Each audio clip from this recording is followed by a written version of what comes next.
न्यायालय जाने में पहले तो यह प्रक्रिया विचित्र थी कि बिल के समय ही कुछ लोग न्यायालय पहुंच गए जो समय से नहीं जा सकते, और कोई संबंधित व्यक्ति या संबंधित संस्था जाती है, परंतु यहां समाचार पत्रों में आ रहा है कि अमुक राजनीतिक दल के लोग जा रहे हैं और दूसरे राजनीतिक दल के लोग जा रहे हैं। इससे दो बातें स्पष्ट होती हैं। पहली बात यह कि माननीय उच्चतम न्यायालय की न्यायिक प्रक्रिया में राजनीतिक दृष्टि से किसी भी चीज को रखना न्यायालय की गरिमा के अनुरूप नहीं है।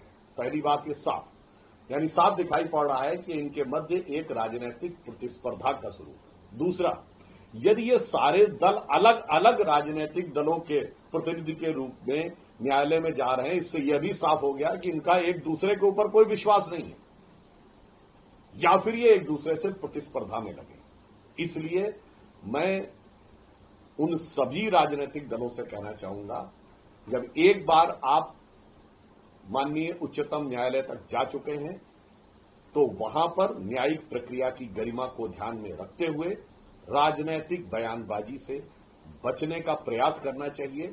और नाना प्रकार की राजनीतिक बयानबाजियां करना न सिर्फ गरिमा के प्रतिकूल है न्यायालय की, परंतु इसके साथ साथ आपने अभी तक की जो संवैधानिक प्रक्रिया है उसकी गरिमा के भी प्रतिकूल है।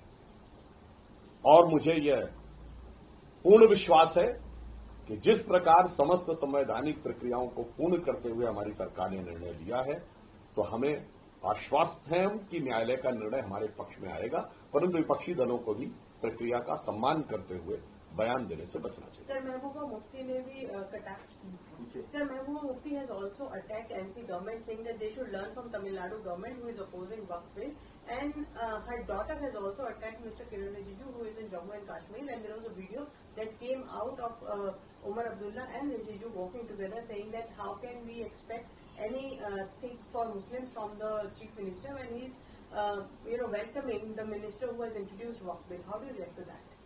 Again, I would like to re-emphasize, once the Waqf law has been passed after due process which is constitutionally established, but those state governments which are opposing, whether it is Tamil Nadu government or the Jammu Kashmir government, it clearly shows that they are having utter contempt for constitution, because as per constitution no state government can oppose any law passed by the Parliament of India.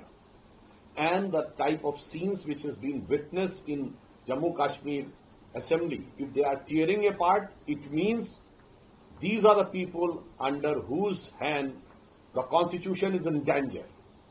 Because if a state assembly is trying to tear apart the law passed by the union government and the Parliament of India, I think this is utter disrespect to the constitution.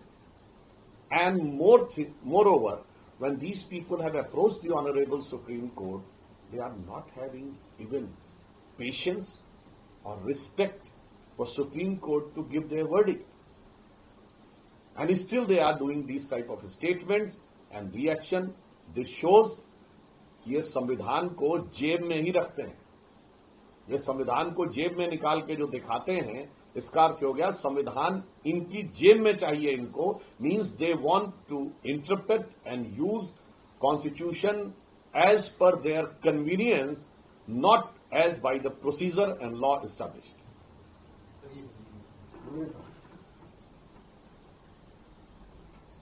जैसा कि हम पहले कह चुके हैं कि अन्य राजनीतिक दल और विशेषकर जो राज्य, चाहे तमिलनाडु या जम्मू कश्मीर, जो कि इस बिल के विरोध विधानसभाओं में कर रहे हैं, यह दर्शाता है कि वह संविधान की भावना को ध्वस्त कर रहे हैं। क्योंकि संविधान के अनुसार संसद के द्वारा पारित किसी भी कानून के बारे में किसी राज्य विधानसभा को किसी भी प्रकार की विपरीत टिप्पणी करने का अधिकार नहीं है।